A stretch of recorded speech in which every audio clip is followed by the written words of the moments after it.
Bismillahirrahmanirrahim. Alhamdulillahirabbil alamin. Wassalatu wassalamu ala asyrofil anbiya'i wal mursalin Sayyidina Muhammadin wa ala alihi wa sahbihi ajmain.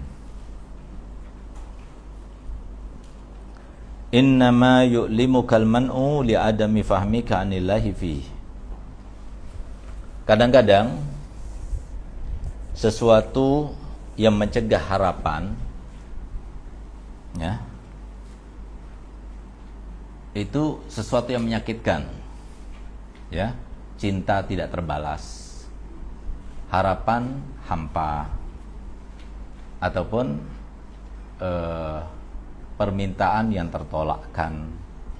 Nah, itu kan sesuatu yang menyakitkan kalau datang dari orang, kan, ya kan. Nah, itu kan tetap itu adalah perlakuan Allah, hakikatnya kan perlakuan Allah. Nah, kata beliau, yang semacam ini membuat sakit, ya. Li'adami fahmika anillahi fihi, karena kamu belum faham maksud dan tujuan Allah di dalamnya. Kalau engkau sudah faham maksud dan tujuan Allah di dalamnya, maka engkau tidak akan merasa sakit lagi. Nah, jadi ini masih terkait dengan hikmah sebelumnya, yaitu mata manahaka mata atauka ashhadaka birruh wa mata mana'aka ashhadaka ghahra fa huwa fi kulli dzalika muta'arrifun ilaik. Nah, itu sama seperti itu. Nah, sehingga lebih jelas lagi, kalau kamu itu merasa kemudian apa yang kamu harapkan itu hampa, cinta kamu tidak terbalaskan, permintaan kamu tertolakkan, ya, persangkaan kamu tidak sesuai dengan apa yang kamu sangka terhadap seseorang misalnya, maka ketahuilah bahwasanya itu sesuatu yang menyakitkan bagi kamu karena kamu tidak tahu maksudnya Allah di dalamnya. Kalau seumpama kamu tahu maksud Allah di dalamnya, kamu tidak akan sakit, tidak akan merasa sakit. Nah, gitu. Masih terkait dengan hikmah sebelumnya. Katanya, idza kana mana Allah Subhanahu wa taala wa ata'uhu ni'mataini adimataini kama zakarnahu al-an, fayambagi ayakuna fi kiltaihima qurratu ainil murid. Sebagaimana dijelaskan sebelumnya, bahwasanya kalau Allah mencegah atau Allah memberi, itu dua hal yang merupakan sebuah kenikmatan yang sangat agung, anugerah yang sangat agung. Allah memberi agung, Allah mencegah agung. Kalau Allah memberi, berarti Allah menunjukkan kepada kamu akan kelomanannya, kebaikannya, keihsanannya. Kalau Allah mencegah, berarti Allah menunjukkan bahwasanya walaupun kamu sudah merekayasa, walaupun kamu sudah memplanning, walaupun kamu sudah mempersiapkan, merencanakan segalanya, tapi kalau Allah berkehendak, Allah tidak berkehendak, tidak akan terlaksana. Allah menampakkan apa? Keperkasaannya, kehebatannya. Nggak ada yang lebih hebat daripada Allah. Kamu nggak ada apa-apanya terkait dengan Allah Ta'ala. Berarti apa? Ashhadaka ghahrah. Allah tampakkan keperkasaannya kepada kamu, gitu. Dua-duanya itu adalah sebuah nikmat. Sehingga apa? Kamu tambah iman, harusnya tambah iman kepada Allah. Harusnya seperti itu. Dua hal yang merupakan anugerah yang agung daripada Allah SWT. Fa in ta'allama bi ahadima fa in ta'allama bi ahadima fa huwa al-man'u wa taladzza bil akhar wa huwa al-ata'u fadzalika li adami fahmihi wa kusuri ilmihi.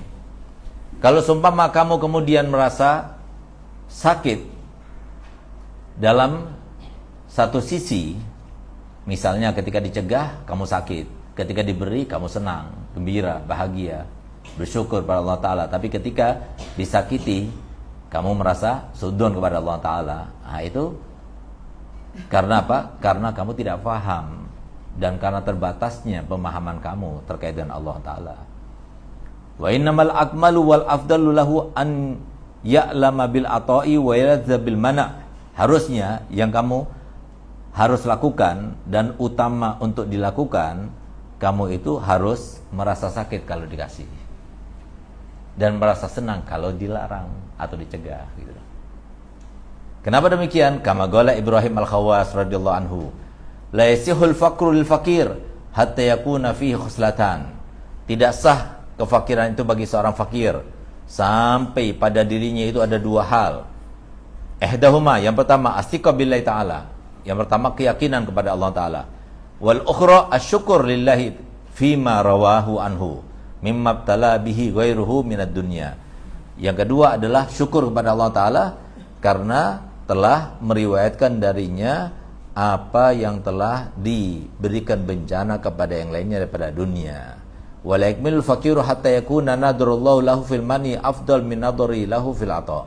Dan tidak akan sempurna ya kefakiran itu untuk orang yang fakir itu, kefakiran itu sampai dia merasa bahwasanya pandangan Allah untuknya di dalam mana itu lebih afdal daripada pandangannya di dalam memberikan, itu lebih afdal.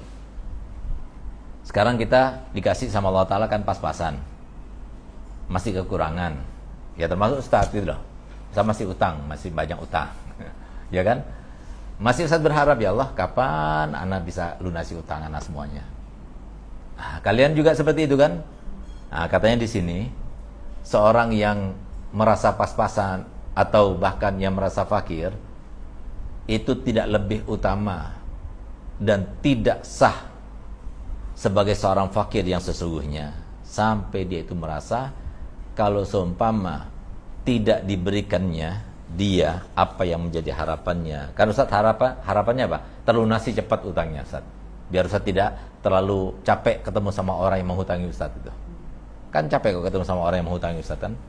Dan kalau kita setiap ketemu sama orang yang kita punya utang sama dia kan nggak enak sampai kapan gitu kan? Nah, kan pengen cepat terlunasi utangnya itu. Nah, katanya Sayyidina Ibrahim Al-Khawas, tidak sah kefakiran daripada seorang yang fakir sampai dia itu merasa ya pilihan Allah itu untuk supaya tidak terlunasi itu lebih baik baginya ketimbang terlunasi. Itu baru sempurna itu katanya. Nah, kenapa? Karena Allah lebih tahu. Nah, kita sok tahu. Hamba itu sok tahu. Allah lebih tahu. Kita sok tahu. Tahu kan bedanya? Hamba itu sok tahu. Nggak tahu dia, tapi sok tahu. Kata orang Madura itu omatawa. Dia nggak tahu, tapi sok tahu. Jangan sok tahu. Allah lebih tahu. Nah, ingat ya, yang saya jelaskan kemarin ya. Paham? Siapa yang lebih mengasihi kepada umatnya melebihi daripada Nabi Muhammad? Ada? Pastikan, ada? Nggak ada kan? Nabi Muhammad sama orang tua kita mengasihi kita, lebih sayang mana? Nabi Muhammad kepada kita atau orang tua kita lebih sayang kepada kita? Nabi Muhammad kan? Orang tua kita sama paman kita, lebih sayang orang tua kita apa paman kita? Orang tua kita kan? Guru kita sama teman sebaya kita, lebih sayang guru kita kepada kita atau teman sebaya kita? Guru kita. Ingat, Nabi Muhammad ya cuma dapat lakob sebagai Rahim. Orang tua kita cuma dapat lakob sebagai Rahim. Guru kita cuma dapat lakob Rahim. Suami kita begitu menyayangi kita cuma dapat lakob Rahim. Tapi Allah Arhamur Rahimin. Gak ada yang dapat Arhamur Rahimin, gak ada. Jadi satu-satunya yang menjadikan Nabi Muhammad rahmat kepada umatnya, yang menjadikan orang tua rahmat kepada anak-anaknya, yang menjadikan guru, suami, kakak rahmat kepada adiknya, itu karena satu rahmat yang Allah turunkan di muka bumi. Masih ada 99 rahmat sama Allah. Gitu enggak? Nah, jadi enggak ada yang dapat sifat Arhamur Rahimin kecuali Allah. Itu pun masih kita su'don sama Allah. Kenapa? Karena kita enggak kenal sama Allah. Nah, makanya kan kemarin dibilang, selama kita masih belum kenal sama Allah, selama itu pula kita su'don terus. Makanya hamba itu sifatnya sok tahu. Allah sifatnya lebih tahu. Nah, karena kita sok tahu, akhirnya kita mengatakan enggak, harusnya begini, harusnya begini, harusnya begini. Allah mau diatur. Allah lebih tahu gitu loh.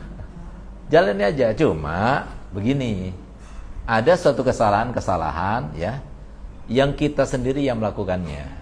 Allah tidak pernah membebaninya dengan kesalahan itu. Kan? Nah, bedakan.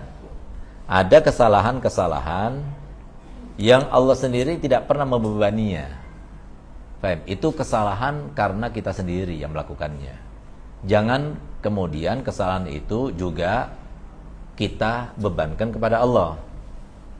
Dan kemudian kita juga su'dzon kepada Allah karenanya. Karena itu salah kita sendiri, murni itu.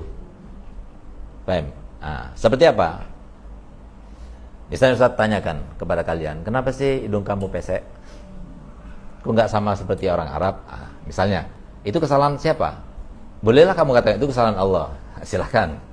Su'dzon sama Allah itu nggak apa-apa. Paham? Karena memang Allah yang ciptakan itu. Nah, tapi kalau kamu utang, kamu bisa makan nggak sekarang ini? Bisa makan. Paham? Selayaknya, seadanya, bisa makan. Nggak ada yang mengharuskan kamu itu utang sampai sekian juta. Ngapain kamu utang? Ngapain kamu utang? Ya Ustaz, anak pengen seperti ini, pengen. Siapa yang nyuruh kamu pengen seperti ini? Itu karena hawa nafsu kamu. Kamu nggak bisa menekan hawa nafsu kamu. Kamu pengen hidup lebih enak. Kamu pengen, padahal Rasulullah sudah mengatakan, kalau urusan dunia jangan pernah melihat yang lebih atas. Kalau urusan dunia, kamu lihat yang lebih kecil, yang lebih rendah dari kamu. Makanya banyak kumpul sama orang yang lebih rendah. Urusan dunia supaya banyak syukur. Nah, tapi kalau kamu di urusan dunia kumpul sama golongan sosialita, akhirnya nggak syukur-syukur, utang sana, utang sini. Harusnya kumpul sama teman-teman kamu yang belum sampai ke batas itu, sehingga apa? Kamu merasa cukup, yang ada cukup, gitu. Nah, tapi kalau kamu itu kumpul sama orang yang di atasnya ada urusan dunia, akhirnya kamu membebani diri kamu sendiri. Siapa yang suruh? Nah, itu loh maksudnya. Nah, ini kesalahan kamu sendiri yang melakukannya. Nah, tapi kalau dia cantik, kenapa saya nggak cantik? Nah, gitu. Nah, itu Allah tanggung jawab. Kenapa? Karena di balik kecantikannya orang itu ada kekurangan, dan di balik kamu tidak cantik ada kelebihan. Allah sudah tanggung jawab itu, nggak usah dijawab itu oleh Allah. Otomatis sudah ada jawabannya, kamu bisa cari itu. Ngerti nggak? Orang nggak sempurna akalnya, nggak sempurna badannya, tapi dia bisa makan. Allah tanggung jawab. Kita lihat bagaimana kemarin saat lihat video luar biasa, ada orang yang nggak punya kaki, nggak punya kaki, jadi jalannya itu pakai tangan, tapi dia bisa menghidupi ketiga adiknya, sampai ketiga adiknya itu jadi dokter. Padahal adiknya itu, dia sendiri kerjanya apa? Ke gunung, dia petani. Kok bisa dia itu nanam pakai dua tangan, jalan turun, jalan sampai cepatnya naiknya ke atas itu sama kakinya, tangannya. Padahal bukan kaki, tangan semuanya. Dia nggak punya kaki dia. Lihat, Allah tanggung jawab. Allah tanggung jawab. Pahalanya diambil semua sama dia. Padahal dia ciptakan dalam keadaan kekurangan, tapi Allah berikan pahala daripada orang tua yang sudah meninggal di masa kecil, diambil semua pahalanya sama dia. Pahalanya banyak, luar biasa dia tuh. Allah berikan. Di balik kekurangannya ada kelebihannya banyak. Allah tanggung jawab. Nah, tapi kalau kesalahan yang kamu sendiri yang menjadi sebabnya, jangan salahkan. Kamu terlanjur ngomong, nyakiti orang. Udah itu, aku kan salah ngomongnya, kan Allah yang nadirkan aku ngomong. Salah sendiri kamu ngomong kayak begitu. Emang Allah nyuruh kamu ngomong terus? Makanya jangan asal ngomong. Kalau ngomong itu mikir dulu. Kalau sudah kamu ngomong, kemudian salah-salah, nyakitin orang, ya minta maaf. Berani berbuat, berani tanggung jawab. Jangan salahkan takdir. Udah itu ke depannya jangan asal ngomong, mikir dulu, gitu loh. Belajar terus, tambah dewasa gitu maksudnya. Nah, jangan terus kayak gitu nggak berkembang imannya dan takwanya. Itu nggak mau belajar. Kita ini di tahap belajar semuanya, dan orang itu harus di dalam jenjang bertahap harus. Nah, masalahnya kita itu banyak di antara kita itu nggak mau belajar. Kenapa? Karena kita sudah jadi ustazah. Ana setiap ngajar ustadz, Ana selalu dibolak-balik tangan saya dicium sama murid-murid.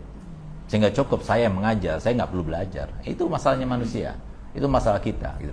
Kita harus belajar terus, belajar. Ta'allamu minal mahdi ilalah, terus kita harus belajar. Gitu. Nah, jadi belajar. Saya punya sifat nggak baik nih. Gimana caranya supaya hilang? Nah, itu bertahap, itu nggak mungkin secara instan, nggak mungkin. Nah, gitu. Nah, jadi harus belajar. kita ini adalah manusia yang sifatnya adalah sok tahu. Kita punya Tuhan sifatnya lebih tahu, bukan cuma sok tahu tapi lebih tahu. Allah lebih tahu. Nah, cuma masalahnya karena Allah lebih tahu berarti ilmunya lebih luas. Kita nggak bakal bisa mengalahkan ilmunya Allah. Kita bakal tahu bahwasanya ilmu Allah Ta'ala itu luas dan sesuatu yang dipilihkan oleh Allah Ta'ala untuk kita lebih baik untuk kita tahu itu bagus untuk kita, kecuali setelah kita lalui beberapa saat baru kita oh ternyata hikmahnya begini, oh ternyata hikmahnya begini. Kalau seumpama di dunia tidak diberitahu oleh Allah Ta'ala hikmahnya, nanti di akhirat pasti Allah tunjukkan hikmahnya. Semuanya kejadian-kejadian yang di dunia belum kita tahu hikmahnya, baik terkait dengan individu maupun terkait dengan secara majmu, universal, Allah akan tampakkan hikmahnya. Semuanya harus ada hikmahnya dan harus tahu hikmahnya. Itu janji Allah Ta'ala di dunia maupun nanti di akhirat. Nah, cuma masalahnya manusia itu terlanjur Allah ciptakan suka terburu-buru, pengen cepat dapat jodoh, pengen cepat dapat anak, pengen cepat kaya, pengen cepat jadi orang hebat, gitu. Nggak mau menjalani tahap demi tahap, jenjangnya itu nggak mau dijalani. Nah, itu sifatnya manusia. Nah, oleh karenanya, ayo belajar sabar, belajar jalani tahapan, paham? Nah, jadi sunnatullah itu kita jalani, ya, sesuai dengan yang diajarkan. Nabi saja para orang-orang spesial itu menjalani yang semacam ini. Bagi kita, kenapa Nabi harus mengembala kambing? Karena itu adalah proses. Proses itu apa? Proses untuk supaya dia itu sabar, paham? Mengayomi umatnya, paham? Sabar kepada umatnya nanti ketika mengajar umatnya dan sebagainya. Itu semua proses, gitu loh. Nah, jadi Nabi aja seperti itu. Nah, kita pun juga seperti itu, harus belajar untuk seperti itu. Nah, kenapa seorang ibu itu harus punya anak 1, 2, 3? Kenapa nggak langsung punya anak 11 langsung? Nah, harus belajar dulu. 1, gimana punya anak 1, bikin bludrek kan, ya kan? Yang inilah ini tingkahnya begini, harus sabar. Tambah 1, tambah sabar, tambah 1, tambah sabar. Bukan tambah banyak anaknya, tambah bludrek gitu. Nah, itu berarti kan nggak belajar, itu namanya. Proses belajarnya gagal dia namanya itu. Nah, kalau semua dia proses belajarnya gagal, berarti dia nggak mau belajar. Nah, jadi harus belajar, ada proses. Aku mau belajar. Pasang, aku mau belajar. Gitu. Itu yang jadi permasalahan sekarang ini, orang banyak yang nggak mau belajar. Kenapa? Dia congkak pada dirinya. Seakan-akan yang belajar itu orang lain. Saya nggak perlu belajar. Kita harus belajar.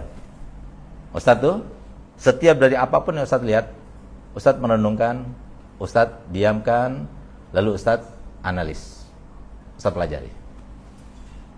Nah, sehingga apa? Ustadz dapatkan banyak hal dari suatu kejadian. Nah, Ustadz belajar. Nah, jadi supaya apa? Supaya menjadi pelajaran buat Ustadz, karena waktu ini terbatas. Supaya cepat dewasa, supaya cepat luas wawasannya, gitu. Nah, jangan biarkan kita buka YouTube itu kan pengalaman orang. Jangan YouTube yang nggak ada artinya, seperti tarian, lagu dan sebagainya. Cari, lihat bagaimana analis orang, ya, penelitian orang dan sebagainya. Lihat flora dan fauna dan sebagainya. Itu kan sebuah penelitian itu. Itu pelajari. Nah, itu adalah pengalaman yang bisa meningkatkan keimanan dan ketakwaan kita, gitu. Nah, jadi itu proses yang cepat untuk meningkatkan kedewasaan kita, tingkat kedewasaan kita, gitu. Nah, itu maksudnya di sini. Nah, jadi selama kita itu masih belum berani untuk kita menaikkan jenjang kita, selama itu pula kita tetap berada stuck di status kita itu. Nah, jadi oleh karena itu maka saya katakan pada kalian seringkali, selagi kalian masih mau belajar sama Ustadz. Nah, kenapa saya selalu katakan selagi kalian masih mau belajar sama Ustadz, masih ngakui Ustadznya adalah guru kalian. Kenapa saya bilang begitu? Supaya kalian tuh memperbaharui niat kalian belajar, gitu. Nah, tapi kok sudah nggak mau belajar, Ustadz datang sini, Ustadz dapat apa? Amplop enggak, gaji enggak. Anda ngajar sini enggak dapat apa-apa. Kalian enggak ngajar, enggak gaji Ustadz, enggak bayar Ustadz. Nah, Ustadz sudah datang sini, kalian enggak datang. Nah, yang rugi siapa? Ya rugi kalian sendiri yang enggak datang. Nah, Ustadz punya silsilah sanad keilmuan sampai kepada Nabi kita Muhammad SAW, gitu. Ada sanadnya. Nah, tapi Ustadz yang datang, kalian enggak datang. Nah, padahal Ustaz tadi nggak ngajar karena Ustaz nggak enak badan, tapi Ustaz paksakan sekarang ini ngajar gitu. Karena ini adalah Darus Subaba, tapi kalian nggak datang. Saya sekali datang, kalau ada acara baru datang, kalau nggak ada acara nggak datang gitu. Nah, itu kan sebuah kerugian karena memang niatnya nggak benar. Paham? Jadi niatnya nggak mau belajar. Nah, itu makanya niat mau belajar. Nabi SAW sudah memberikan sebuah kemuliaan bagi orang yang niatnya mau belajar. Man kharaja min baitihi li talabil ilmi. Jadi orang yang keluar dari rumahnya untuk mencari ilmu. Berarti waktu ini keluar dari rumah tadi jangan cuma untuk ngajar tapi untuk mencari ilmu. Kharaja mujahidan fi sabilillah. Keluar seakan-akan mujahid fi sabilillah. Kalau seumpama naudzubillah ya, insyaallah selamat sampai pulang ke rumah. Seumpama kalian niat lagi, pulang dari sini niat lagi, Rabu depan saya akan datang lagi, Rabu depannya saya akan datang lagi. Lalu sebelum Rabu depan meninggal dunia, nah, kalian terhitung sebagai orang meninggal dalam keadaan syahid. Kharaja mujahidan fi sabilillah hatta yarji, kata Nabi SAW, sampai dia pulang terhitung sebagai orang yang keluar fi sabilillah gitu. Nah, kan untung bagi kalian gitu. Nah, oleh karena itu maka ayo sama-sama berada di dalam proses belajar. Tulis, saya lagi belajar begini. Jangan malu, tunjukkan sama anak-anak. Mama, walaupun sudah umur segini masih belajar ini. Gitu. Nah, terus dievaluasi sampai mana, belajarnya sampai mana. Gitu. Nah, kalau nggak ada evaluasi proses belajarnya, ya tetap lewat aja begitu. Tidak harus ada proses. Jadi jangan tambah tua, tambah nggak keruan. Gitu. Tambah tua, nggak terukur. Nah, harusnya tambah tua, tambah diam. Banyak diam, tambah tua, tambah sabar, tambah tua, tambah gak suka dunia, tambah tua, tambah cinta akhirat, tambah tua, tambah banyak sedekahnya, tambah tua, tambah cintanya kepada Allah dan Rasulnya. Itu loh barometernya. Tambah tua, tambah banyak amal kebaikannya, tambah tua, tambah sedikit amal keburukannya. Itu pertimbangan-pertimbangan yang harus kita pertimbangkan. Tulis itu semuanya, taruh. Fem. Kita kan semua tambah tua kan? Setiap hari tambah tua, bukan tambah muda. Nggak ada tambah muda. Tapi setiap hari kita tambah tua gitu. Walaupun kita tidak mau disebut sebagai orang tua, tapi kita harus merasa muda terus. Karena Nabi SAW mengajarkan filsafatnya. Nah, jadi kamu hidup untuk beramal seakan-akan kamu hidup selama-lamanya. Tapi kamu hidup untuk akhirat kamu seakan-akan kamu hidup sampai besok saja. Sehingga kamu maksimalkannya. Hidup untuk di dunia seakan-akan kamu hidup lama, tapi kalau hidup untuk akhirat seakan-akan kamu besok kamu meninggal dunia gitu ya. Nah, jadi ayo belajar, jangan langsung berburuk sangka kepada Allah Subhanahu wa taala. Jangan cepat-cepat merespon. Itu adalah sebuah penyakit yang sangat akut ya. Jangan cepat-cepat merespon. Apapun langsung direspon, apapun langsung direspon. Jangan. Jadi kalau sesuatu datang kepada kita ya, apalagi dari sosmed ya ataupun dari orang yang menyampaikan kepada kita, jangan respon, enggak, diam dulu, dievaluasi dulu, introspeksi dulu, dicerna dulu, bandingkan dengan Nabi dulu, dengan sahabat dulu, dengan para tabiin dulu, dengan ulamanya dulu, dengan para solihin dulu, dengan guru-guru kamu dulu, baru kemudian respon. Ya paling 5 menit lah pertimbangan itu. Biasanya begitu. Nanti nggak? Nah, cara merespon itu begitu. Suami marah. Ada orang yang begini-begini bikin marah. Ada orang yang begini-begini atau yang membuat kamu dongkol dan sebagainya. Jangan respon dulu. Ingat dulu, duduk. Mengheningkan cipta. Duduk, ingat. Faham? Apa kira-kira ya? Hikmah Allah. Langsung balikan pada Allah. Nah, kenapa? Ingat, suatu kejadian nggak ada yang serba kebetulan, pasti Allah merencanakannya. Untuk apa ini kira-kira? Saya pikir, apa ya kira-kira? Nah, jadi tenang, hati tenang. Jangan langsung emosi. Tenang-tenang, apa kira-kira yang dikehendaki Allah Ta'ala ini? Nah, dan kira-kira kalau pernah terjadi nggak sama Nabi? Gimana cara Nabi mengatasinya? Gimana sahabat Nabi? Gimana para ulama? Gimana guru kita? Gimana? Baru kemudian setelah itu baru kita respon. Mau sabar atau tidak sabar? Itu caranya. Enjoy gak? Karena kesempatan kita bisa jadi nggak datang lagi. Kita harus naik terus, jangan diulang-ulangi. Dan setiap ujian itu ketika kita itu nggak berhasil melewatinya, maka pasti akan diulang. Mau kalian diulang? Ujian diulang sampai berkali-kali mau? Cukup sekali aja ujian, sekali. Harus naik lagi, terus naik. Tambah naik. tambah kita enjoy menjalaninya. Jangan kamu katakan, Ustaz, nanti tambah iman berarti tambah besar ujiannya. Iya betul, tapi tambah iman, tambah besar ujiannya memang, tapi tambah enjoy kita menjalaninya. Bukan berarti tambah iman, tambah besar ujiannya, kemudian tambah kita bingung menghadapinya, enggak. Tambah tenang kita menjalaninya. Nah, pastikan itu. Jadi iman itu yang membuat kita itu menjadi tenang, menjadi tidak gelisah, menjadi tidak takut, menjadi tidak sedih. Nah, itu enjoy itu namanya seperti itu, ya. Nah, katanya wa innama itu. Wa alamatu sidqihi fi dzalika ay yajidal man'i minal halawah. Dan tanda-tandanya fakir yang sesungguhnya itu bahwasanya dia itu benar dalam hal itu, kalau seumpama dia dicegah daripada apa yang dia harapkan, dia mendapatkan rasa manis yang luar biasa dalam hal itu. Mala yajidu lil ata'i wa la ya'rifuhu ghairu barihi alladhi khassahu bi ma'rifatihi wa ayadihi fa huwa la yara siwa malikihi. Dia tidak melihat kecuali kepada Rabb-nya. Nah, ini makanya jangan pernah lihat kepada sebabnya. Ingat, sebab-sebab itu dikendalikan oleh siapa? Allah. Tapi hakikatnya siapa yang menguji? Semuanya ujian. Nah, ingat, pokoknya selalu ingat. Jadi semua yang terjadi pada kita dari mulai pagi sampai malam itu adalah semata-mata ujian. Ujian kita itu nggak datang setahun 2 kali seperti anak pondok, itu nggak. Tapi ujian kita itu datangnya setiap hari, setiap jam, setiap menit. Nah, setiap datang ujian, ingat gimana kita itu menjalaninya. Gitu. Nah, paham? Jangan lihat orangnya, jangan lihat sebabnya, tapi lihat Allahnya. Bagaimana kita meresponnya. Allah Subhanahu wa Ta'ala.